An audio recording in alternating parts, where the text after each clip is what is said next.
మహేశ్వరం నియోజకవర్గంలోని కందుకుర్లు రైతు ధర్నా కార్యక్రమంలో బీఆర్ఎస్ వర్కింగ్ ప్రెసిడెంట్ కేటీఆర్ పాల్గొన్నారు. కేసీఆర్ రుణమాఫీ చేసిన వాళ్ళు కూడా రుణం తీర్చుకుని రేవంత్ రెడ్డి అన్నారు. డిసెంబర్ 9వ తేదీన రుణమాఫీ చేస్తానన్నాడు. మరి 10 నెలలు అయిపోయింది. మొదట ఈ రోజు సంతకం అన్నారు. 10 నెలలు అయినప్పటికీ ఇప్పటికీ రుణమాఫీ లేదు అని విమర్శించారు. సెక్రటరియట్ లో లంక బిందెలు అంటాడు. లంక బిందెల కోసం దొంగలు కదా తిరిగేది. దేవుడు కనిపిస్తే ఆ దేవుళ్ళ మీద ఒట్లు వేసిండు. ప్రజల మోసపోయే వాళ్ళని నమ్ముతారని ముందే చెప్పిండ్రు. చిట్టునాయుడు కట్టేటోడు కాదు, కూలగొట్టేటోడు అని మండిపడ్డారు. బోనస్ పేరుతో 500 ఇస్తా అన్నాడు.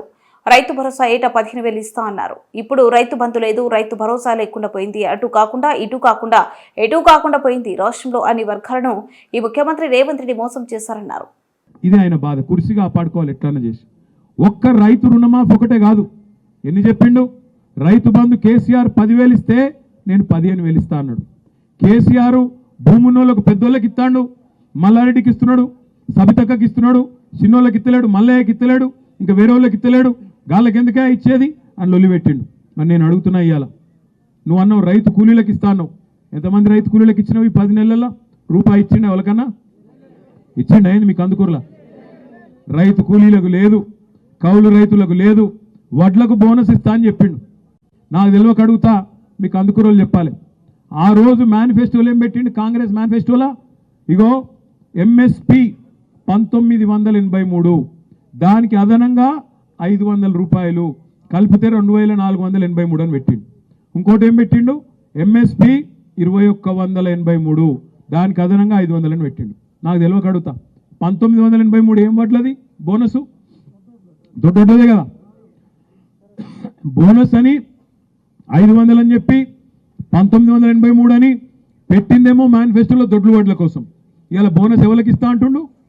సన్న వడ్లకి ఇస్తా అంటుండు. ఇంతకంటే మోసం ఉంటుందా? అటు రైతులను బోనస్ పేరు మీద బోగస్ మాటలు చెప్పి మోసం చేసిండు. రుణమాఫీ అన్నాడు, మోసం చేసిండు. రైతు బంధు పెంచుతా అన్నాడు, ఉన్న రైతు బంధుకే దిక్కు లేదు. ఇప్పుడే శేఖర్ రెడ్డి అన్న చెప్పిండు, జంగన్న చెప్పిండు, ఇగో మా రామరెడ్డి అన్న చెప్పిండు, ఆ వెంకటమ్మ తల్లి ఆమె చెప్పింది, ఇంకా చాలా మంది చెప్పిండు.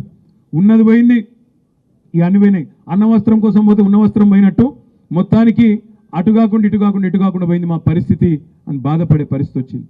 కేవలం రైతులను మాత్రమే కాదు, రాష్ట్రంలోని ప్రతి వర్గాన్ని మోసం చేసిండు ముఖ్యమంత్రి. మా ఆడబిడ్డలకు చెప్పిండు, ఏం చెప్పిండు? ముసలోళ్ళకి చెప్పిండు. కేసీఆర్ ఇంట్లో ముసలవ్వకని ఇస్తున్నాడు, ముసలయ్యకని ఇస్తున్నాడు. కేసీఆర్ 2,000 ఇస్తుండు, నేను 4,000 ఇస్తా, ఇద్దరికి ఇస్తా అని చెప్పిండు. ముసలోనికి ఇస్తా, ముసలామెకి ఇస్తా అని చెప్పిండు. చెప్పిండా లేదమ్మా? వస్తుందా నీకు పెన్షను? వస్తలేదా? పెన్షన్ లేదు, ముసలోనికి లేదు, ముసలవ్వకి లేదు. ఉన్న 2,000 దిక్కులేదు, 2 నెలలకు ఎగ్గొట్టిండు. అది కూడా జనవరి నెలకు కొట్టిండు, ఆగస్టు నెలకు కొట్టిండు. కోడళ్ళకి ఇస్తా అన్నాడు.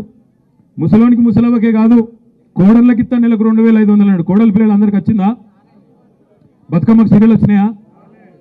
మరి దసరాకు రైతు బంధు అయిందా? అసలు పండుగ లెక్కున్నదా? గిట్లున్నది రేవంత్ రెడ్డి గారి ప్రభుత్వం, మన చిట్టినాయుడు గారిని తెలివి గిట్లున్నది. నేను మీకు చెప్పేది ఒకటే, దయచేసి ఆలోచన చేయండి. 1 కాదు 2 కాదు, 6 గ్యారెంటీలు 100 రోజులు అన్నాడు. 6 అమలు చేస్తా అన్నాడు. 420 హామీలు ఇచ్చిండు.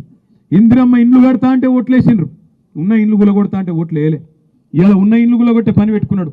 కొత్త ఇండ్లు దేవుడు ఎరుగు, కానీ ఉన్న ఇండ్లు గులగొట్టే చక్కర్లో పడ్డాడు. ఒక్క మాట దయచేసి మీరు ఆలోచించమని నేను కోరుతున్నా. ఒక్క మాట జాగ్రత్తగా ఆలోచించండి. మహేశ్వరం నియోజకవర్గంలో ఇలా రేవంత్ రెడ్డి గారి ప్రభుత్వం ఈ 10 నెలల్లో ఏం సాధించింది? కొత్తగా ఏదైనా ఒక్క విజయం, ఇక ఫలానా పని, ఫలానా కార్యక్రమం ఒక్కటని ఉన్నదా? ఏది లేదు. మరి కానీ 2 జరుగుతున్నాయి. ఇలా మూసీనదట, మూసీని సుందరీకరిస్తా 1,50,000 కోట్లు ఖర్చు పెడతా అంటుండు ముఖ్యమంత్రి. ముఖ్యమంత్రికి ఒక ఆడపిల్ల లగ్గమైతే తులం బంగారం ఇచ్చేందుకు పైసలు లేవట. మీకు కోడల పిల్లలకి ఇస్తాన్న పైసలు నెలకు 2,500 లేవట. ముసలోళ్ళకు పెన్షన్ పెంచుతందుకు పైసలు లేవట. రైతులకు రైతు బంధు ఖాతాలో ఇచ్చేందుకు పైసలు లేవట. రుణమాఫీ చేసేందుకు పైసలు లేవట. వీటికి పైసలు లేవట. వీటికి మాత్రం పేదోళ్ళకి ఇచ్చే కాడికి మాత్రం పైసలు లేవు. కానీ 1,50,000 కోట్లు మాత్రం మూసీలో మాత్రం పోస్తారట. ఏమిటికి ఎరికేనా? ఇప్పుడు రైతు బంధు ఇచ్చిండు అనుకో, మీరు ఏమైనా కమిషన్ ఇస్తారా? ఆయనకి ఇయ్యరు కదా. పోనీ మీరు పెన్షన్ ఇచ్చిండు అనుకో, మీకు కమిషన్ ఇస్తారా? మీరు ఏమైనా ముఖ్యమంత్రికి ఇయ్యరు. తులం బంగారం ఇచ్చినావు అనుకో, నువ్వేమైనా ఇస్తావు వాళ్ళకెళ్ళి? ఇయ్యవు. అదే మూసీలో 1,50,000 కోట్లు వచ్చిండు అనుకో, ఒక 25-30 వేల కోట్లు మంచిగా దొబ్బాలే, ఢిల్లీకి మూటలు పంపాలి. ఒక గందుకు ఇలా మూసి పథకం పెట్టిండు. నేను అడుగుతున్నా, కేసీఆర్ గారు కాళేశ్వరం కట్టిండు, కేసీఆర్ గారు పాలమూరు రంగారెడ్డి ఎత్తిపోతల పథకం 90% కట్టిండు. దేనికోసం కట్టిండు?